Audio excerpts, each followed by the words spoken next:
2024, an election year like no other. From the candidates to the issues, from voter integrity and analysis, we'll discuss debates, trends, patterns, election laws, and more. This is Vote 2024, Path to the Polls. It is not in a galaxy far, far away. It's a galaxy of legal woes rapidly closing in on former President Donald Trump. You almost need a tracker to keep up to date on the tangled web of cases playing out or getting ready to play out in courtrooms across the U.S. You have the hush money case going on right now, fraud, election subversion, and the Mar-a-Lago documents cases. In all, Mr. Trump faces 91 felony counts. And by the way, never before has a president or former president ever been involved in a criminal trial until now. This is historic. It'll be interesting to see how Trump and his battery of lawyers navigate these issues both before the bench and on the campaign trail. It will no doubt test his limits. They are not the only issues up for discussion on Path to the Polls. We'll also talk about the Donald's continued push for immunity, the fact that his Truth Social tanked in value and lost billions, the stock lost its shimmer, and Republicans in the House in disarray. I'm Bruce Hamilton. Joining me, political analyst Daniel Cronrath. Thanks for being here. Appreciate it. Thanks, Bruce. Thanks for having me. So in Manhattan, this case is historic in that it is the first time a former president is being tried on criminal charges and the first time that if convicted, a former president could face jail time. This is a case with few precedents, and in the midst of a political maelstrom, in the midst of that storm is Manhattan's first black DA, Alvin Bragg, who is prosecuting the case. He says he's apolitical and compares his prosecution of this case to that of any other financial crime. Yet Bragg's at the center of that political storm as well. He has to play a balancing act. Yes, he most certainly does. He's in a difficult position, being the fact that he's a self-identified lifelong Democrat. Obviously, being a prosecutor, he's been a federal prosecutor. He's worked in the state system as well. And of course, we know the question is what are the political motivations of this prosecution? If you're somebody who is a supporter of Donald Trump, you're basically you can hear the arguments which are being made in that echo chamber that these are crimes that take place all the time, that individuals are not actively prosecuted for, despite the fact that there's criminality. Why is the former president being singled out for crimes which many others have committed? However, in the case of the Bragg case and what we're looking at right now, this is a rather unique situation. When you're talking about illegally using campaign funds in order to process hush money payments, that's something which is rather unprecedented for our court system. So I think that the other thing is that as this trial commences, and they're suggesting it, Bruce, it might take 6 or 7 weeks probably of testimony. The question is really going to be made, one, is there demonstrated criminality? We understand that Mr. Bragg is going to try to use federal statute in a state court in order to make this case, because he wants to be able to elevate these charges to a felony level rather than a misdemeanor level, which is where they would usually be at.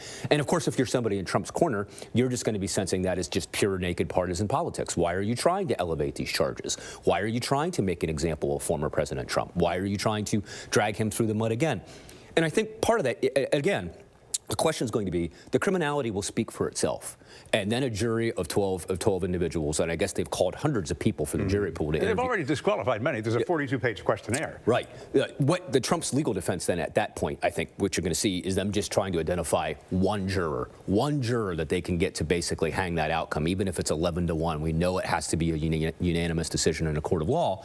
And I think the other defense thing I think you're going to hear a lot about is a lot of past political attempts to sully the reputation of President Trump, whether it be his past 2 impeachments, whether it be Russiagate and the Mueller report, and Democrats trying to frame him as being, actively colluding with Russia to get the outcome of the 2016 election in the way that he wanted to get.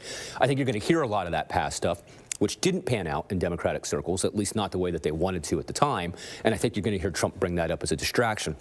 Lastly, to completely answer your question, I think the other thing that we can suspect coming out of Trump is a lot of ad hominem attacks going against the prosecutor Bragg. When you can't win a case upon the merits, the one of the best logical fallacies that you can employ is going after the character of the person who's bringing the charges. And if this case starts to go south on Mr. Trump in real time, I think you could definitely see that take place. It'll be interesting to see how much of that becomes admissible in court. But as far as Bragg's concerned, it's interesting because there are other prosecutors who basically said said, no, I'm not going to go forward with this case. And Bragg has said, look, I'm apolitical here. I'm going to try this as any other white-collar crime. So this is still a very debatable question. Let's talk about jury selection. It's underway. When all is said and done, Trump will face a jury of 12, and there are 6 alternates as well. That jury selection is no easy task. So what are the challenges for both the prosecution and defense in choosing that jury? Because you can't say that there's anybody out there who hasn't heard about this case. Yeah, well, I mean, full disclaimer, I'm not an attorney. I mean, WJXC has a lot of really, really good people that, Rick and other individuals who contribute.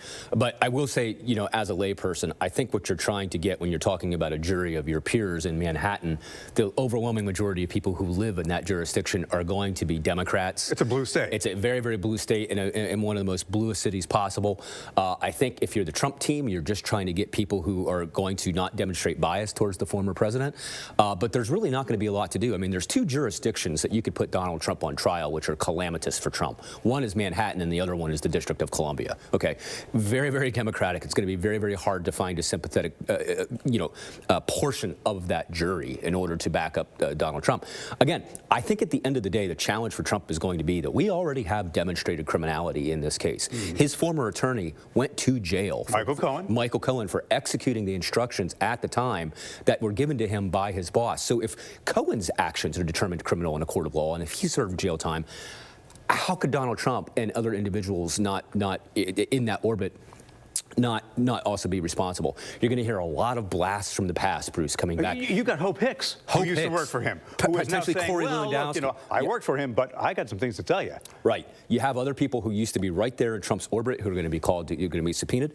And then the other thing, though, when we talk about, obviously Stormy Daniels, and we talk about that because it is very high publicity, is also the role of David Pecker and the Karen McDougal, who also, one of the things that Mr. Pecker was doing when he owned the tabloid industry is he was going out and he was actively trying to acquire stories to silence people. He would find their story, locate their story, pay them cash for the rights to their story, and then bury it, okay? Well, in the case of Susan McDougal, that's already gone through the court system, and she was already given compensation for the fact in 2018. And so you're going to hear testimony from that as well, and what the other various efforts were to suppress information about Mr. Trump. In the end, it could be not only criminally damaging, but it could be very, very damaging to Mr. Trump's reputation. But then, Bruce, this also comes back, will his core supporters in the Republican Party even care?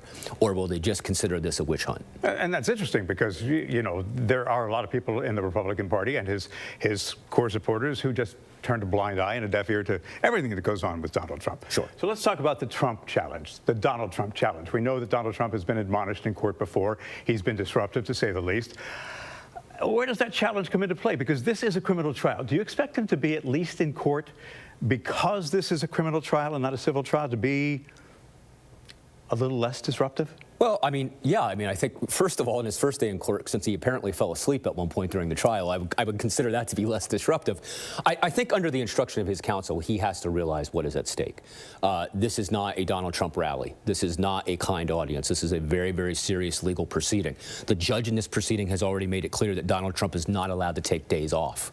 He must appear in every court appearance, and because they fought that. They wanted him to be able to take time off to be someplace else. He said, yeah, I got to be on the campaign trail. Campaign trail, no, yeah, he's required. Right. A guy who does limited campaign events anyway. So it's, I think that, again, the challenge for Trump is he does need to keep his mouth shut. He does need to respect this judge. He needs to respect the seriousness of what's going on. And quite frankly, I don't think it's a bad tactic. I think if Donald Trump does sit there and can portray himself as a victim, I think that will only help himself with his base if he appears to be victimized. Not that he needs any help with his base, of course. Donald Trump is not going to portray himself as anybody's victim. I mean, he has been before Judge Merchan before.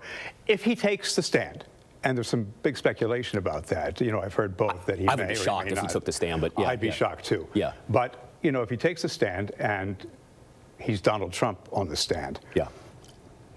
If he says some things that maybe ticks off Judge Merchan, and Judge Merchan threatens to throw him out before, Donald Trump has basically said, go ahead. Donald Trump, he basically said, I'd love it. Yeah. That wouldn't play well. Right. No, it wouldn't. I mean, I think he has to respect this judge. I think he has to, again, respect the seriousness of what these proceedings are.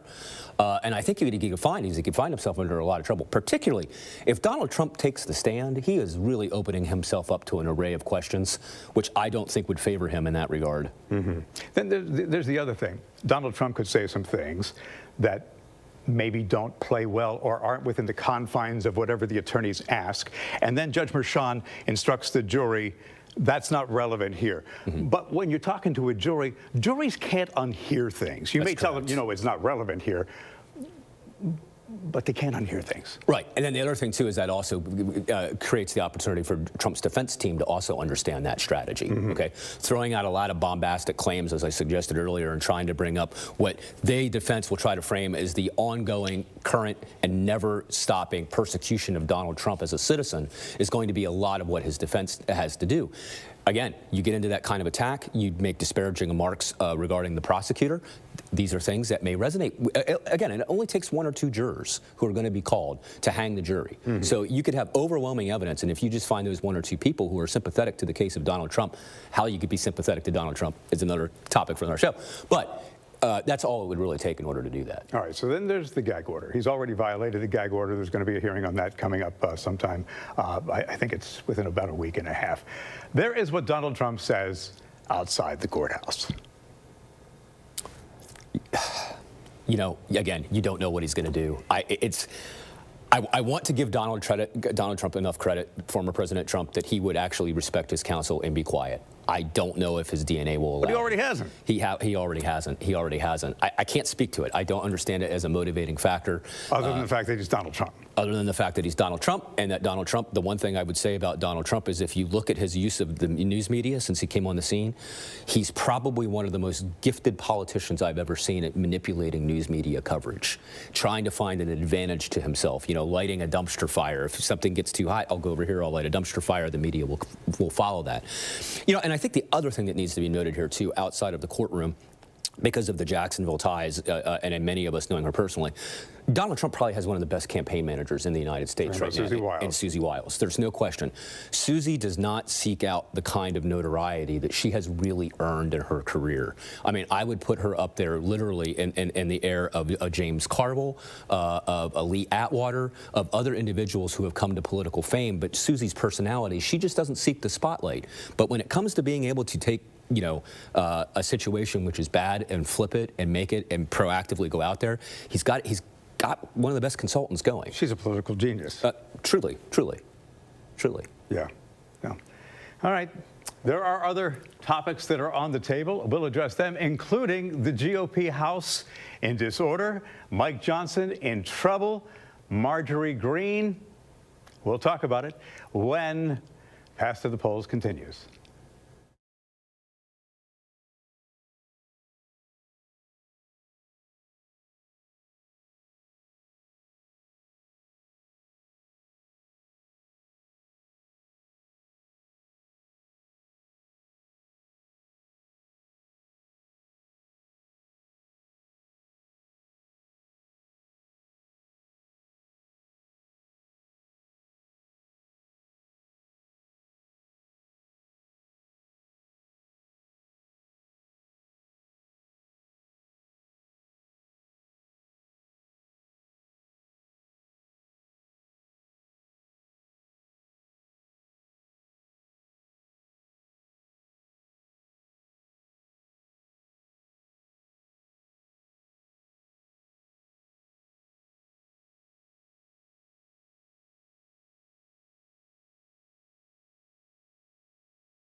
Appreciate you watching Pass to the Polls. By the way, it will air again tonight at 7 o'clock, and you can watch on demand because we know you're busy anytime on News4JAX Plus, the News4JAX YouTube channel, and News4JAX.com.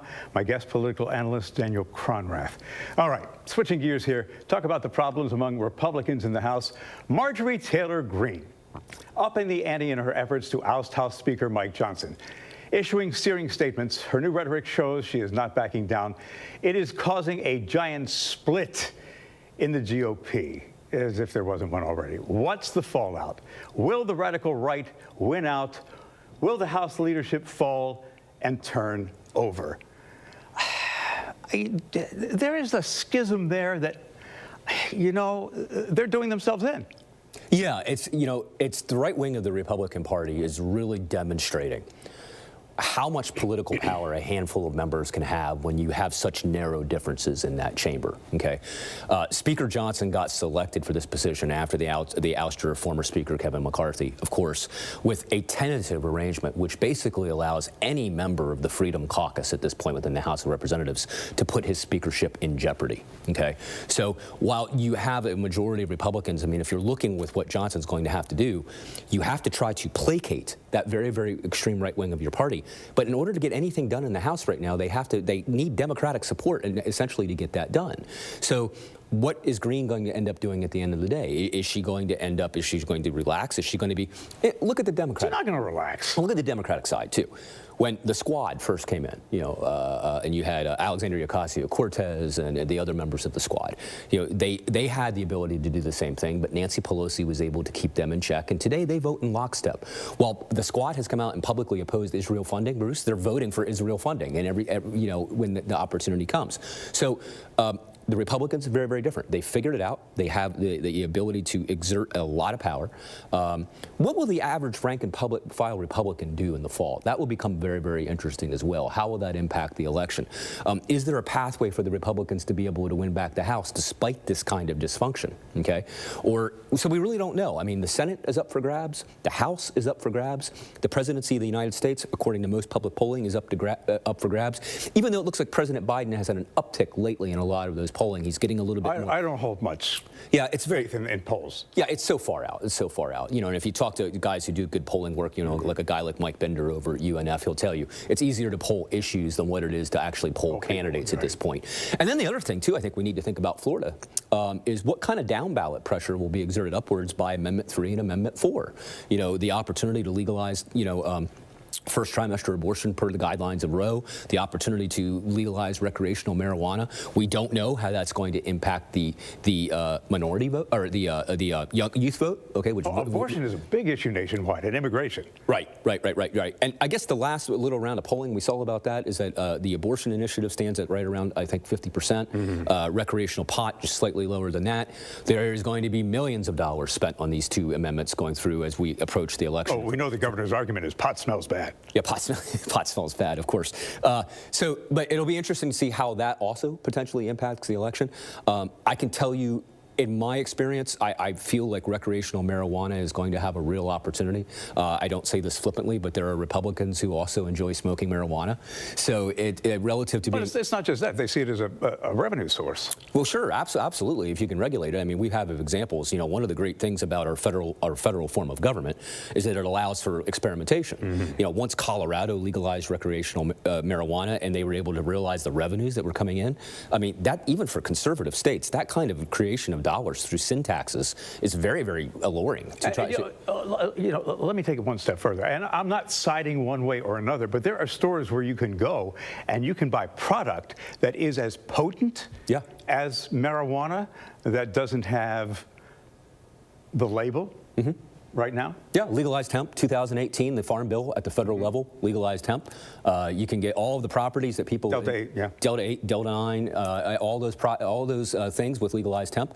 And most of our stores that have popped up in Jacksonville that you see are selling those products, that is legalized hemp. That they're selling out of those locations, and they have the same. If that's your cup of tea, they have the same desirable effects as regular marijuana would, street marijuana. And again, we're not taking a side; we're just talking reality here. Right. Back to the issue that we were discussing. Sure. The fracture in the House. This whole issue with Mike Johnson came up because he pushed through a bill that kept the government open. Yeah. And then Marjorie Taylor Greene got in an uproar. Yeah. Because he brought about a bipartisan result. Right. There's a lack of historical context here, which really kind of, I think, personifies Marjorie Taylor Greene's ignorance of history. Okay. You never want a government shut down in an election year. if the Republicans are viewed as shutting down basic government services in an election year, checks stop going out, people are planning their summer vacations and find that the national parks have closed. This is a disaster for the political party, which is viewed as making that happen. So, I mean, yes, she has a conservative ideology that she feels passionate about, that she's going to try to put through. But the reality is it's political poison for her party if she continues to push down that road. Speaker Johnson is in a historically untenable position, Bruce.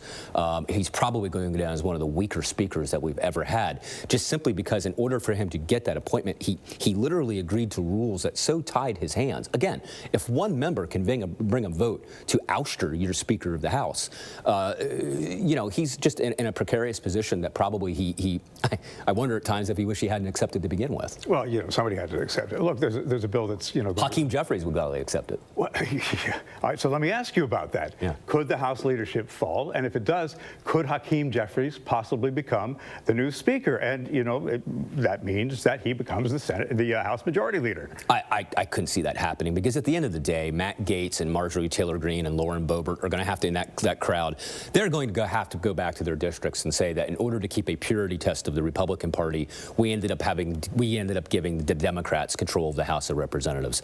I just don't think for their own reelection and the appeasement of individuals in their own district that that's a line that they could be willing to cross.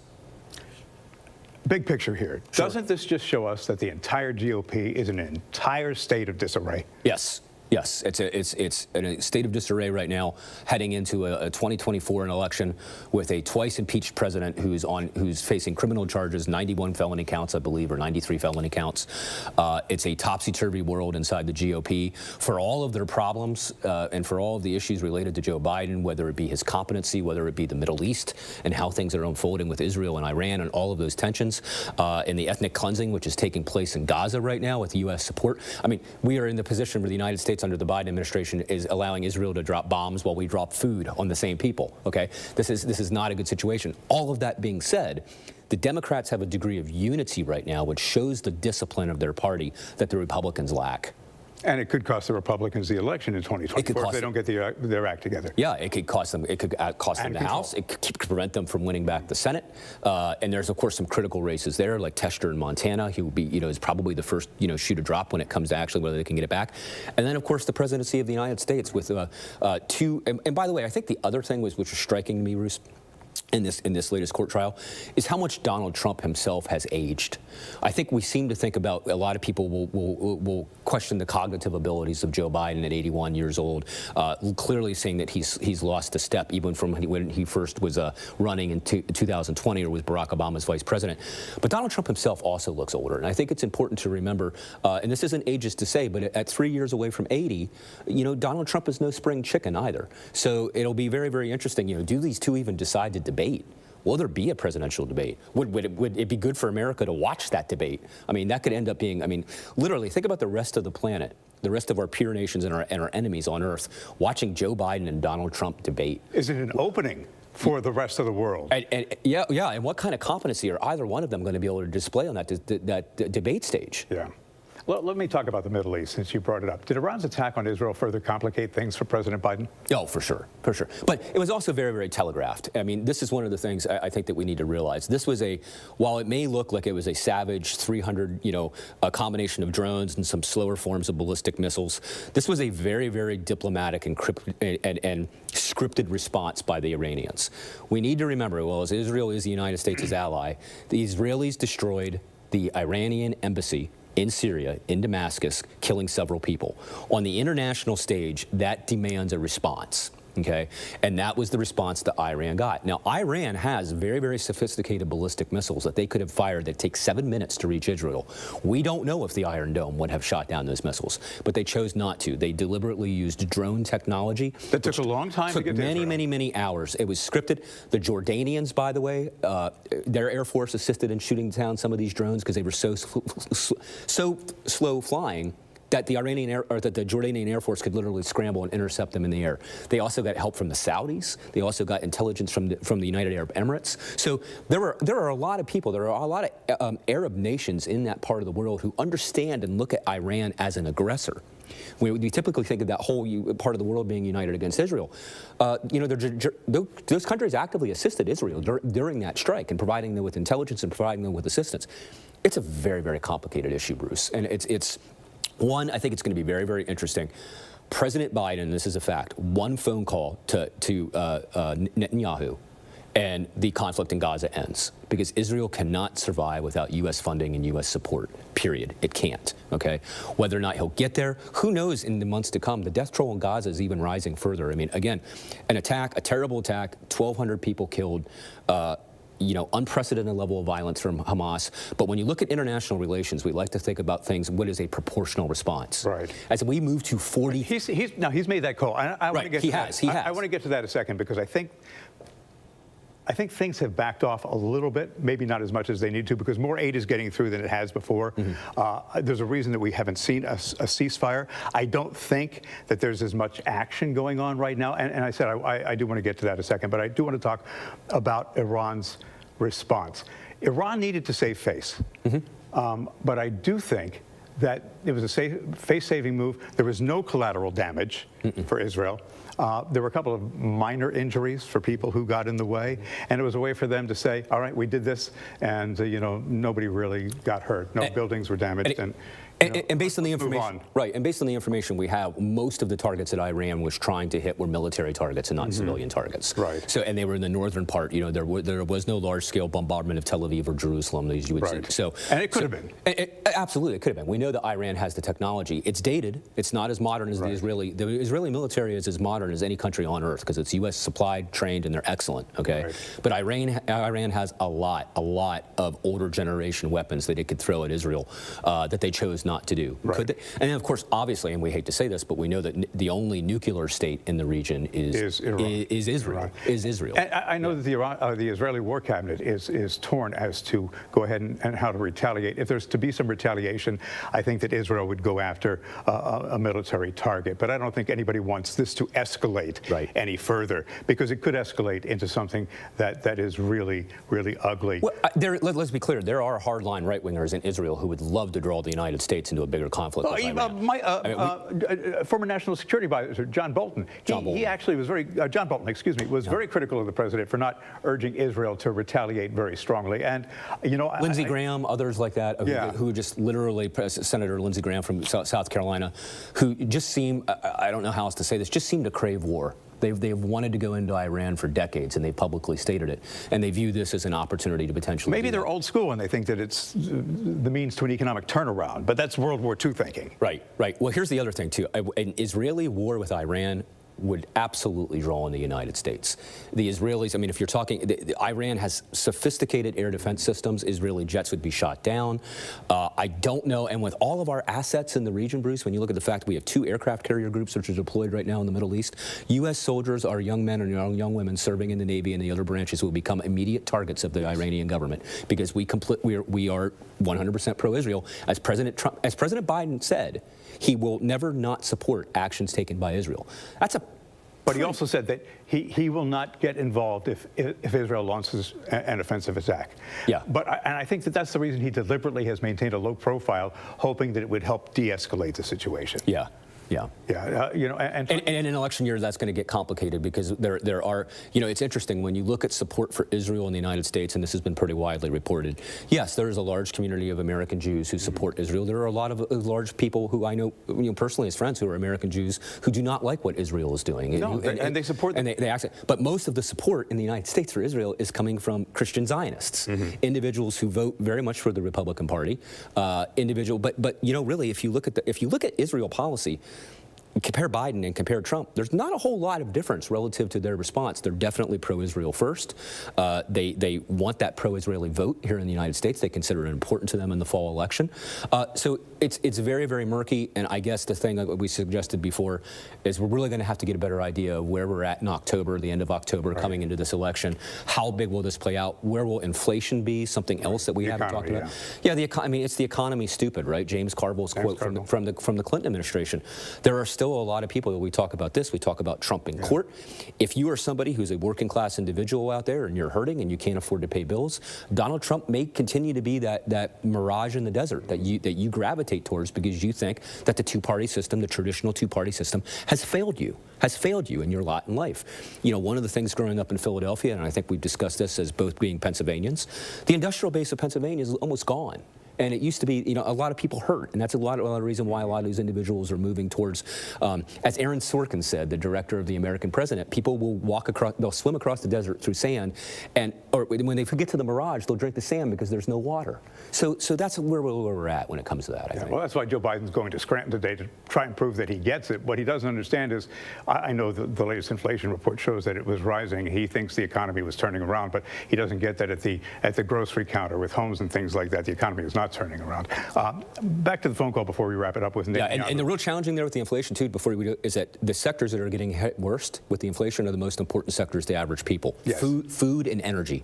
Those two sectors, you know, anything else, if you're just out there and you're a working stiff and you're trying to do your best to scratch out a life for you and your family, those, and of course rent. That's where you're going to get hit. People are hurting. People are hurting. People can't afford to rent anymore. That's it. Yeah. The phone call with Netanyahu. I think that the last phone call kind of resonated because I do think that offensively, we have seen the Israelis back off a little bit. The reason there's been no ceasefire is that the last correspondence was from Hamas was that the 40 hostages you want us to turn over, they're not here. Yeah. You know, they don't exist. So I don't know that ceasefire is going to come about. But I also think that you're going to find that there are a lot of American Jews that do have a great deal of sympathy for the Palestinian people and the people of Gaza. The problem is that Hamas uses a lot of those people as human shields. Yeah. And it's difficult to tell, right, you know, who are the rank and file from Hamas and who are the people that are being used and abused by Hamas. Well, here's the thing about it. A typical Hamas fighter also has a family. When they go home, they're actually with their family. Right. You can refer to them as human shields, but it's actually your spouse, your son, your daughter, because it's not like they have military barracks. Right. You know, they just go back to where they're living and to where their cells are located. You know, and that's one of the reasons that many in the Arab world won't take some of these people in. Yeah, well, of course. Yeah, but, you know, and the other thing here, too, just historically, and this is an accurate backdrop, when the two-state solution was on the table, and as you've pointed out in past broadcasts, were rejected by Arafat and by other individuals in the region, Netanyahu favored the creation of Hamas. He was excited when Hamas won, because the one thing that Netanyahu and Hamas both have in common is they both reject the two-state solution. Okay, so that's basically why the PLO, you know, got pushed to the side relative to their involvement at the time, and why Hamas took political control. Netanyahu had no problem with that, because if you are somebody who's hard line in either direction, the idea of a two-state solution can't exist. Yeah, but I do believe that when all is said and done, this is the end of Netanyahu's political career. Absolutely done. Some of the things that have escaped our media cycle because of the violence and the death is the fact that Netanyahu knew the attack was going to occur prior to when it occurred. Okay, his population knows this.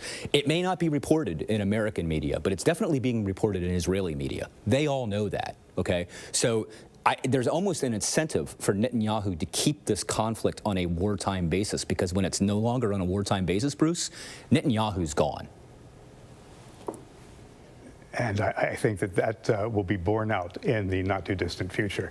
We can only hope that you know, sometime in the near future, that's resolved and the people of Gaza find some peace and a place to live. Daniel Cronrath, always a pleasure. Good to have you here. Thanks, Bruce. Once again, this broadcast airs again streaming on News4Jax Plus, the News4Jax YouTube channel, and News4Jax.com tonight at 7 o'clock, or you can watch it anytime on demand.